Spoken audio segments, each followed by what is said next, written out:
9 నెలలు కడుపు పెద్దదై వికారమును పొంది తాను వంగలేక పని చేసుకోలేక తిందామంటే ఆహారం సహించక ఎంతో కష్టపడి తాను మరణ సదృశమైనటువంటి వేదన పొంది అన్ని నిప్పులు పడి బిడ్డని ప్రసవించి ఆ బిడ్డకి పాలిచ్చి పెంచి పెద్ద చేసి ఏడాది పాటు చలికాలం లేదు, వర్షాకాలం లేదు, మంచంలోనే మలమూత్ర విసర్జన చేస్తే ఆ మలమూత్రములను తుడిచి కడిగి బిడ్డని రక్షించి తాను ఉపవాసాలు చేసి చిట్ట చివరికి అవసరమైతే పిల్లవాడు ఎంత పెద్దవాడైనా వాడికి ఏదైనా కించిత్ అనారోగ్యం కలిగిందంటే భయం వేసినటువంటి మనసుతో నా ఆయుర్దాయం కూడా నువ్వే పోసుకొని బ్రతుకని అనగలిగినటువంటి వ్యక్తి ప్రపంచంలో ఉంటే అది అమ్మ ఒక్కతే.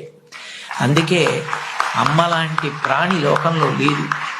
శాస్త్రాలు కూడా మొట్టమొదటి నమస్కారం ఎవరికి చేయించాయి అంటే మాతృదేవో భవ.